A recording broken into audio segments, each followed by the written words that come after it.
Hello everyone. हम लोगों ने अपना चैप्टर स्टार्ट किया था व्हेन पीपल रिबेल, हिस्ट्री का चैप्टर 5, और हमने कुछ टॉपिक्स को पढ़ा भी था उसके। तो आज हम इसमें आगे के टॉपिक्स को कवर करेंगे और चैप्टर को कंप्लीट करने की कोशिश करेंगे। तो चलिए फिर स्टार्ट करते हैं। तो जैसा कि हम चैप्टर में पढ़ रहे थे कि कैसे ब्रिटिशर्स की पॉलिसीज़ से जो हमारे इंडियंस थे वो खुश नहीं थे। तो देखिए आगे क्या होता है। Responses to reforms, the British believe that Indian society had to be reformed. अब ब्रिटिशर्स क्या सोच रहे थे कि ये जो इंडियन सोसाइटी है ना, इसको थोड़ा भाई इसको चेंज करने की थोड़ी ज़रूरत है, इसमें कुछ चेंजेस लाने चाहिए। यहाँ के लोग बहुत ही अंधविश्वासी हैं, पता नहीं क्या क्या अपने रूल्स बना लेते हैं, क्या क्या इनके कस्टम्स हैं। जैसे कि हमने पहले पढ़ा था कि भाई समुद्र क्रॉस कर लिया तो क्या हो जाएगा, धर्म भ्रष्ट हो जाएगा। तो देखिए कुछ चीज़ें जो थी वो सच में अंधविश्वास वाली थी। तो कुछ चीज़ों को चेंज करना ज़रूरी है और चेंज करनी भी चाहिए।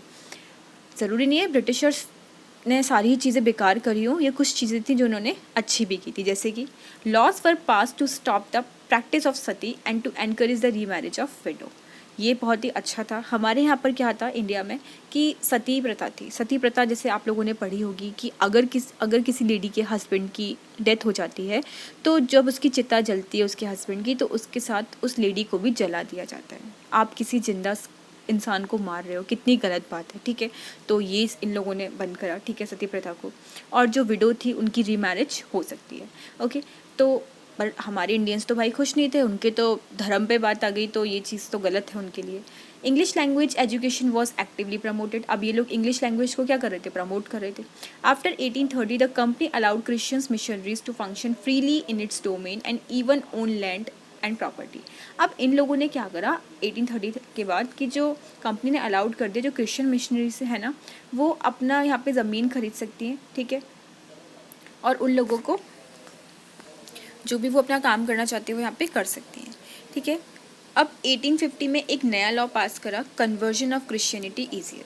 मतलब अगर आप क्रिश्चियन बनना चाहते हो, ठीक है, क्रिश्चियनिटी में आना चाहते हो, तो ये आपके लिए बहुत ही ईजी है। आप बहुत ही ईजीली अपने आप को क्रिश्चियन बना सकते हो, ठीक है।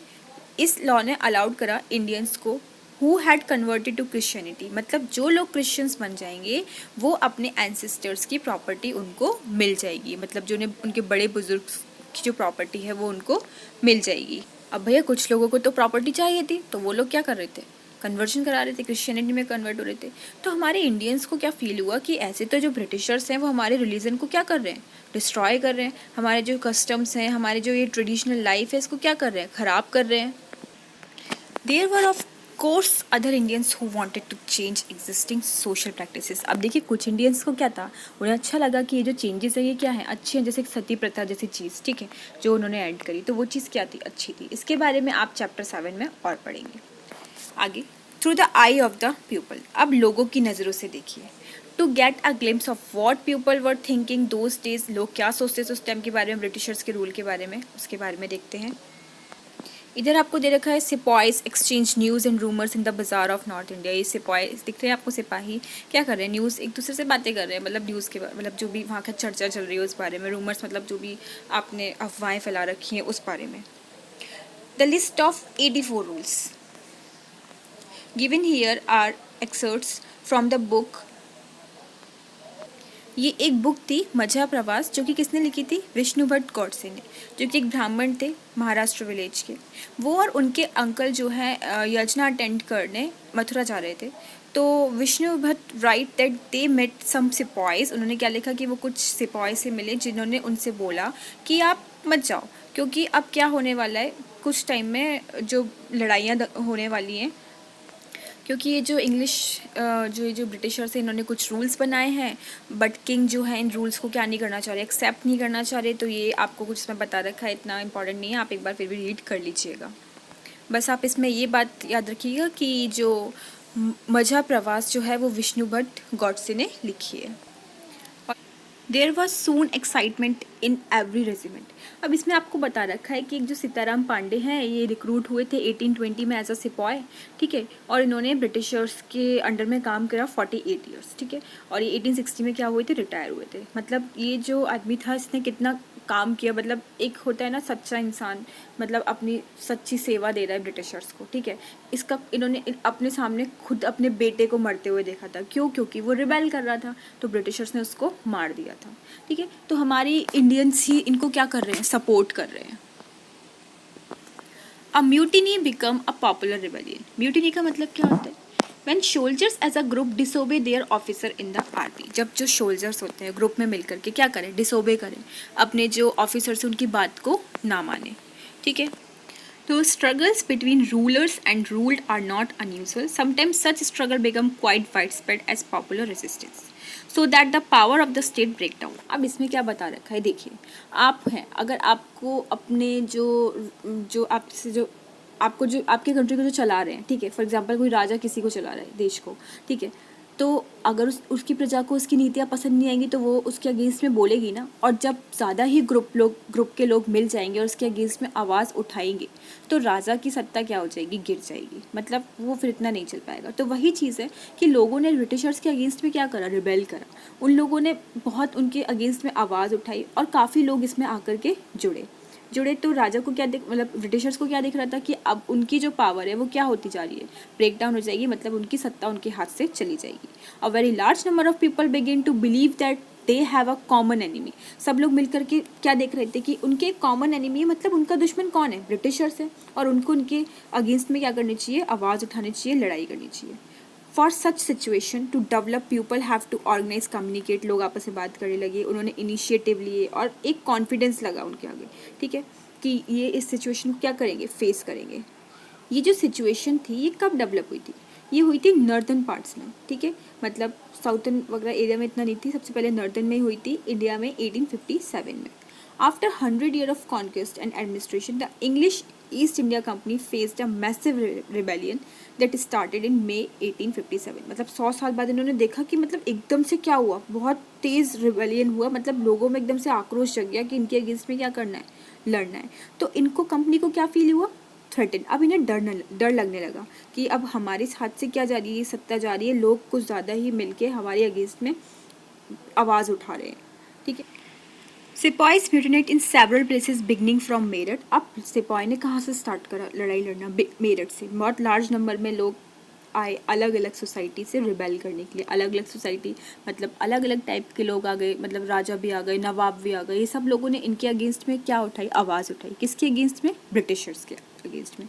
सम regard as the biggest arm resistance to colonialism in the 19th century anywhere in the world. मतलब 19th सेंचुरी की सबसे बड़ी क्या थी, लड़ाई थी, किसके अगेंस्ट में, ब्रिटिशर्स के। अब ये जो म्यूटिनी थी, इधर आपको थोड़ा बता रखा था कि जो ये जो थे सिपाहीज जो थे, इनको क्या था, एक वो दिया गया था, एक कार्ट्रिज दिया गया था, ठीक है, जो कि यूज़ होता था न्यू राइफल में। एक टाइप का क्या था, बम था, जिसको आपको मुंह से छीलना पड़ता था। इसमें बताया जा रहा था कि इसमें लेयर थी काऊ के और पिग के, मतलब इसमें मांस था काऊ का और पिग का। अब देखिए, इंडियंस लोग के लिए गौ हत्या बहुत बड़ा पाप है, तो वो लोग तो इसको यूज़ कर नहीं सकते, और मुस्लिम्स पिग को नहीं खाते, तो वो लोग भी इसका यूज़ नहीं कर सकते। तो आपने देखा कि हिंदू और मुस्लिम्स दोनों ने मिल करके इनके अगेंस्ट में क्या था, आवाज़ उठाई, और इनके अगेंस्ट में क्या करा, विद्रोह करा। तो यही आपका सबसे और बड़ा कारण था म्यूटिनी करने का, सिपाहीज ने जो किया था। From Meerut to Delhi. अब क्या हुआ, 29 मार्च 1857 को एक बहुत ही यंग सोल्जर थे, कौन, मंगल पांडे, उनको क्या कर दिया, फांसी की सज़ा दे दी, ठीक है। क्योंकि उन्होंने अपने ऑफिसर पे क्या करा था, अटैक करा था बारकपुर में। सम डेज लेटर कुछ सिपाहीज ने क्या करा, रेजिमेंट करा मेरठ में। उन्होंने रिफ्यूज़ कर दिया to do army drill using the new cartridge. क्यों, क्योंकि मैंने आपको बताया कि वो किससे कोटेड थी, काऊ के और पिग के फैट से, ठीक है। तो मैंने आपको बताया कि वो लोग क्या नहीं कर सकते थे, उसका यूज़ नहीं कर सकते थे। 85 सिपाहीज वर डिसमिस्ड। इस चीज़ के लिए उन्होंने 85 सिपाहीज को क्या करा, हटा दिया उनकी सर्विसेज से, और उनको 10 साल तक के लिए जेल भेज दिया कि उन्होंने अपने ऑफिसर्स को क्या करा, डिसोबे करा है। ये चीज़ कब हुई थी, ये हुई थी 9 मई 1857 को। अब भाई जो और इंडियन सोल्जर्स थे ना, अब वो क्या हुआ, वो भड़क गए, ठीक है। उनसे जो रिस्पॉन्स आया बहुत ही एक्स्ट्रा ऑर्डिनरी आया। तो 10 मई को सोल्जर्स ने क्या करा, मार्च करा टू द जेल इन मेरठ, और उन्होंने रिलीज़ करा जो भी लोग को उन्होंने जेल में बंद कर रखा था, उन्होंने उनको छुड़वा लिया। उन्होंने अटैक करा और ब्रिटिश ऑफिसर्स को मारा, उनकी गन्स को कैप्चर कर लिया, ठीक है, और उनकी बिल्डिंग्स को जला दिया, उनकी प्रॉपर्टीज़ को। तो एंड डिक्लेयर करा British and declare war on the firangis. उन्होंने क्या बोला, ये जो फिरंगी इनको भगाना है हमें, इन्होंने बोला कि जो हमारी कंट्री पे जो रूल कर रखा है इसको एंड करना है। But who would rule the land instead? The soldiers had an answer to this question. अब भाई हम फिरंगी को हटा देंगे, ये जो राज कर रहा है, तो इनकी जगह पे फिर हमारा राजा कौन बनेगा? तो इन्होंने सोचा कि हम किसको करेंगे, जो मुगल एम्परर है बहादुर शाह जफ़र, उसको अपना राजा बनाएंगे। अब क्या हुआ, जो सिपाहीज थे मेरठ के, रोड ऑल नाइट ऑफ 10 में to reach Delhi in the early hours next morning. ठीक है, as news of their arrival spread, ये जो न्यूज़ थी क्या हो रही थी, फैल रही थी। The regiment station in Delhi also rose up in rebellion. अब यहाँ पे भी क्या स्टार्ट हो गया, रिबेलियन स्टार्ट हो गया। फिर से ब्रिटिशर्स ऑफिसर्स को क्या करा, मारा गया। आर्म्स एंड एम्यूनेशन सीज्ड, मतलब सीज्ड कर दिया गया, एकदम बंद कर दिया गया। बिल्डिंग्स को क्या कर दिया गया, जला दिया गया। ट्रिम्फुट शोल्डर्स, ये लोग मिले, ठीक है, कहाँ पर मिले, around the walls of red fort, जहाँ पे उन्होंने जहाँ पे कौन रहता था, बादशाह, और उन्होंने डिमांड करी उनसे मिलने के लिए। The emperor was not quite willing to challenge the mighty British power but the soldier persisted. ये लोग ब्रिटिश की पावर को चैलेंज नहीं करना चाहते थे, पर सोल्जर्स ने इनको क्या बोला कि आप करो। They forced their way into the place and proclaimed Bahadur Shah Zafar as their leader. उन्होंने क्या बोला कि हमारा लीडर कौन बनना चाहिए, बहादुर शाह जफ़र। अब बहादुर शाह जफ़र ने इनकी डिमांड को क्या कर लिया, एक्सेप्ट कर लिया। अब बहादुर शाह जफ़र ने लेटर्स लिखे सारे चीफ्स और रूलर्स को कंट्री के, कि वो सामने आए, ठीक है, और इंडियन स्टेट्स के लिए, अपने जो स्टेट है उसके लिए लड़ें। किसके लिए, किसके अगेंस्ट में, ब्रिटिशर्स के अगेंस्ट में लड़ें। This single step taken by Bahadur Shah Zafar had great implication. ये जो एक कदम जो था, इसका बहुत ही बड़ा असर पड़ा। The Mughal dynasty had ruled over a very large part of the country. भाई आपने देखा ही होगा कि मुगलों का कितना ज़्यादा राज था हमारी कंट्री पे, ठीक है। Most smaller rulers and chieftains control different territories on behalf of the Mughal ruler. बहुत सारे रूलर्स थे छोटे छोटे, तो ये लोग क्या कर रहे थे, मुगल्स के बिहाफ पर रूल कर रहे थे, मतलब ये मुगल को ही अपना हेड मानते थे, ठीक। तो जब वो लोग मुगल्स को इतना मानते थे तो उन लोगों ने मुगलों की बात मानी, और इस रेबेलियन को भी इन लोगों ने भी क्या कर लिया, ज्वाइन कर लिया।